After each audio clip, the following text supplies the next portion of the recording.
নমস্কাৰ, মই আছিক আৰু স্বাগতম জনাইছোঁ মোৰ ইউটিউব চেনেললৈ। আজি আমি চাইল্ড ডেভেলপমেণ্ট এণ্ড পেডাগজি আলোচনা কৰিম। ইয়াৰ আগত মই আসাম টেটৰ বাবে অসমীয়া পেডাগজি, অসমীয়া, ইভিএছ, ছ'চিয়েল ছায়েন্স, মেথছ এইবিলাক আলোচনা কৰিছোঁ। সেইবিলাকৰ প্লে'লিষ্টৰ লিংক মই ডিছক্ৰিপশ্যনত দি দিম, বা নাইবা আপোনালোকে মোৰ প্লে'লিষ্টত যাই ভিডিঅ'বিলাক চাই ল'ব পাৰিব। অনুগ্ৰহ কৰি ভিডিঅ'বিলাক চাই ল'ব। তো আজি আমি ইভিএছ আলোচনা কৰিম, ইভিএছৰ MCQ আলোচনা কৰিম। কিন্তু MCQবিলাক আমি ক্ৰন'লজিকেল আলোচনা কৰিম আৰু তাৰ লগত জড়িত সকলোবিলাক বস্তু মই ভিডিঅ'টোত কৈ যাম। তো ভিডিঅ'টো আৰম্ভ কৰিছোঁ। বিকাশ হ'ল এনে এক প্ৰক্ৰিয়া যি সামগ্ৰিকভাৱে চলে, জীৱনব্যাপী চলে, শৈশৱকালত হয়। তো বিকাশ হৈছে এনে এক প্ৰক্ৰিয়া যি জীৱনব্যাপী চলে। এই বিকাশ মানে কি? বিকাশ মানে কি হ'ব পাৰে যে এজন শিশুৰ জন্মৰ পিছত কি হয়, তেওঁৰ শৰীৰৰ বৃদ্ধি হয়, তেওঁৰ ওজন বাঢ়ি যায়, সেইবিলাক কি হ'ব? শাৰীৰিক বিকাশ হ'ব। তেওঁ যিমানে ডাঙৰ হৈ যাব, তেওঁৰ কি হ'ব? ভাবিব পৰা হ'ব, তেওঁৰ মানসিক বিকাশ হ'ব, সমাজৰ লগত মিলিব, তেওঁৰ কি সামাজিক বিকাশ হ'ব। যেতিয়া তেওঁ হাঁহি দুখ সেইবিলাক অনুভৱ কৰিব, তেওঁৰ আৱেগিক বিকাশ হ'ব। তাৰপিছত যদি তেওঁ সমাজৰ প্ৰতি দায়বদ্ধ হয়, তেওঁৰ নৈতিক বিকাশ হ'ব। এইবিলাক কি?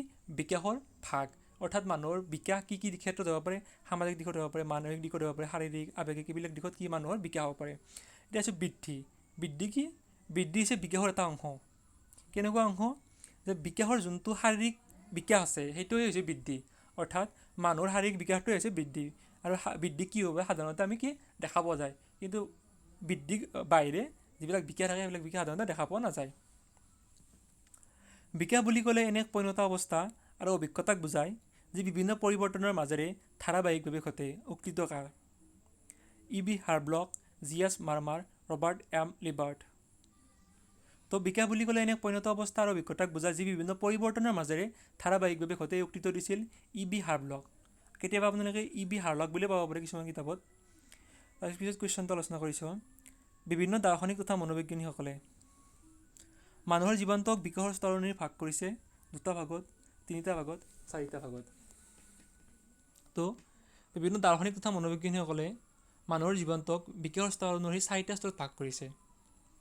তো যোনটো চাৰিটা স্তৰত ভাগ কৰিছে, অৰ্থাৎ যোনটো দাৰ্শনিক বা মনোবিজ্ঞানিকৰ মতে এই বিকাশটো বা স্তৰবিলাক ধৰা হয়, সেইটো হৈছে ফৰাচী দাৰ্শনিক ৰুছো। ৰুছোৱে মানুহৰ জীৱনৰ বিকাশক চাৰিটা স্তৰত ভাগ কৰিছে। এটা হৈছে শৈশৱকাল, যাক ইনফেঞ্চি বুলি কয়, যিটো জন্মৰ পৰা 5 বছৰলৈ থাকে। বাল্যকাল, চাইল্ডহুড, সেইটো 5 পৰা 12 বছৰলৈ থাকে। কৈশোৰকাল, এডলচেঞ্চ, 12 পৰা 18 বছৰ থাকে। আৰু প্ৰাপ্তবয়স্ক কাল, এডাল্টহুড, 18 বছৰ পিছত।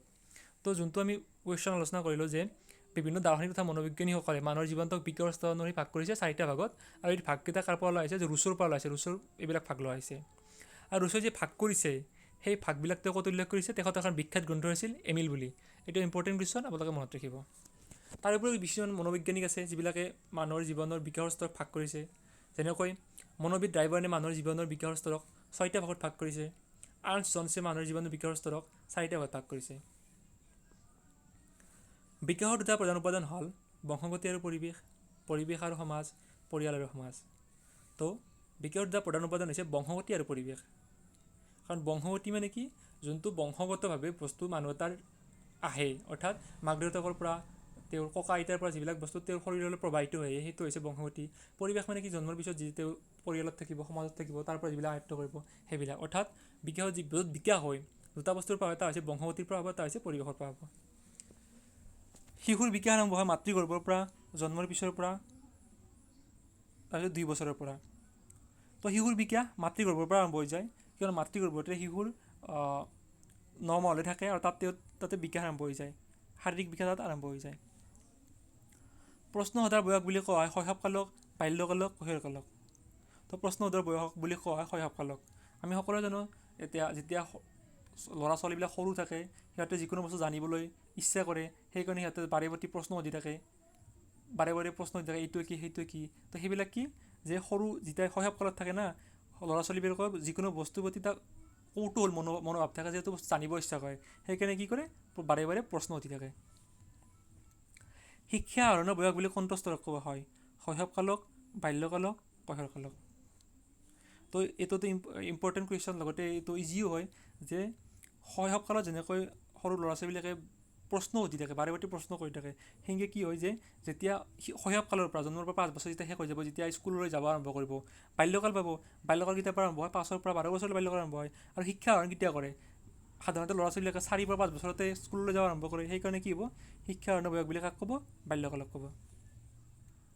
ছোৱালী ঋতুমতী আৰু ল'ৰা বীৰ্যধাৰী হৈ উঠে শৈশৱকালত, বাল্যকালত, কৈশোৰকালত। এইটো আপোনালোকে জানিবই যে কৈশোৰকালত ছোৱালীবিলাকৰ ঋতুমতী হয় আৰু ল'ৰাবিলাকৰ কি বীৰ্যধাৰণ হয়। বাল্যকালত ল'ৰাই ল'ৰাৰ প্ৰতি আৰু ছোৱালী ছোৱালীৰ প্ৰতি আকৰ্ষিত হয়। ইয়াকে বিপৰীত লিংগকামিতা বোলে, সমকামিতা বোলে, আত্মকাম প্ৰৱণতা বোলে। তো চাওক, বাল্যকাল মানে 5 বছৰৰ পৰা 12 বছৰ যিখিনি সময় থাকে, সেই সময়খিনি কি হয়, যিবিলাক ল'ৰা থাকে বা ছোৱালী থাকে কি কৰে, ল'ৰাবিলাকে ল'ৰাবিলাকৰ লগত খেলি ভাল পায়, ছোৱালীবিলাকে ছোৱালীবিলাকৰ লগত খেলি ভাল পায়। সেইটো হৈছে সমকামিতা, অৰ্থাৎ একে লিংগৰ প্ৰতি যেতিয়া মানুহবিলাক আকৰ্ষিত হয় তাক কি বুলি কয়, সমকামিতা বুলি কয়। এইটো কি হৈছে, বাল্যকালৰ এটা প্ৰধান বৈশিষ্ট্য হৈছে সমকামিতা। এইটো মনত ৰাখিব, ইম্পৰ্টেণ্ট কুৱেশ্যন। তাৰ উপৰি এটা ইয়াত কৈ থয়ও যে বিপৰীত লিংগকামিতা হৈছে কৈশোৰকালৰ বৈশিষ্ট্য, অৰ্থাৎ যে বাল্যকাল গুচি যাব, এতিয়া ল'ৰা ছোৱালীবিলাক কি হ'ব, কৈশোৰকালত প্ৰৱেশ কৰিব, তেতিয়া কি হ'ব, ল'ৰাবিলাক ছোৱালীৰ প্ৰতি আৰু ছোৱালীবিলাক ল'ৰাৰ প্ৰতি কি আকৰ্ষিত হয়। এইটো আমি সকলোৱে জানো। আত্মকাম প্ৰৱণতা হৈছে শৈশৱকালৰ বৈশিষ্ট্য। আৰু এটা আছে যে আত্মকাম প্ৰৱণতা মানে কি, নিজে নিজৰ লগত থাকি ভাল পায়, নিজকে ভাল পোৱা যোনটো আছে, সেইটো হৈছে শৈশৱকালৰ এটা সৰুকালৰ বৈশিষ্ট্য। আৰু সৰুকালতো সৰু ল'ৰা ছোৱালীৰ যৌন চেতনা থাকে, সেইটো কোনে কৈছিল, ফ্ৰইডে কৈছিল। ল'ৰা ছোৱালীসকল সাধাৰণতে সৌন্দৰ্য সচেতন হৈ উঠে, এইটো শৈশৱকালত, বাল্যকালত, কৈশোৰকালত, প্ৰাপ্তবয়স্ক কালত। এইটো আমি সকলোৱে জানিম যে যেতিয়াই ল'ৰা ছোৱালীবিলাক কৈশোৰকালত প্ৰৱেশ কৰে, এজন ল'ৰা ছোৱালীৰ প্ৰতি আকৰ্ষিত হয়, ছোৱালী ল'ৰাৰ প্ৰতি আকৰ্ষিত হয়, তেতিয়া কি হয়, সিহঁতে সৌন্দৰ্যৰ প্ৰতি অধিক আগ্ৰহ প্ৰকাশ কৰে। সেইকাৰণে সিহঁতে সৌন্দৰ্যৰ প্ৰতি সচেতন হৈ উঠে। কৈশোৰকাল হৈছে ধুমুহা আৰু পীড়নৰ সময়, এই বুলি কোনে কৈছিল, ষ্টেনলি হল, ৰুছো, আৰ্নষ্ট জন্স আৰু আৰ্নষ্ট জন্স। কৈশোৰকালক ধুমুহা আৰু পীড়নৰ সময় বুলি কোনে কৈছে, ষ্টেনলি হলে কৈছিল। এইটো ইম্পৰ্টেণ্ট কুৱেশ্যন, কৈশোৰকাল হৈছে ধুমুহা আৰু পীড়নৰ সময়, এইটো কোনে কৈছিল, ষ্টেনলি হলে। এডলেচেন্স গ্ৰন্থখনৰ লেখক কোন, ষ্টেনলি হল, ৰুছো, আৰ্নষ্ট জন্স। এডলেচেন্স গ্ৰন্থখনৰ লেখক কোন, ষ্টেনলি হল। এইটো মনত ৰাখিব, এডলেচেন্স গ্ৰন্থখনৰ লেখক হৈছে ষ্টেনলি হল আৰু এমিল গ্ৰন্থখনৰ লেখক হৈছে ৰুছো। এডলেচেন্স শব্দটো লেটিন শব্দ এডোলেচিয়াৰৰ পৰা আহিছে। শিশুৱে সাধাৰণতে উগ্ৰ আচৰণ দেখুৱায়, বিচৰা বস্তু নাপালে, মৰম বঞ্চিত হ'লে, ইচ্ছাৰ বিৰুদ্ধে কাম কৰিলে, ওপৰৰ আটাইকেইটা। তো সাধাৰণতে শিশুৱে যেতিয়া ৰাগ কৰে বা খং কৰে, কেতিয়া খং কৰে, যদি কিবা বস্তু বিচাৰে নাপালে খং কৰে, যদি তেওঁক মৰম নকৰে, বেলেগক মৰম কৰে, তেতিয়া খং কৰে, আৰু তেওঁৰ শিশুবিলাকৰ যদি ইচ্ছাৰ বিৰুদ্ধে কাম কৰে তেতিয়াও খং কৰে। অৰ্থাৎ শিশুৱে উগ্ৰ আচৰণ কেতিয়া দেখুৱায়, বিচৰা বস্তু নাপালে, মৰম বঞ্চিত হ'লে, ইচ্ছাৰ বিৰুদ্ধে কাম কৰিলে। কি হ'ব উত্তৰ, ওপৰৰ আটাইকেইটা।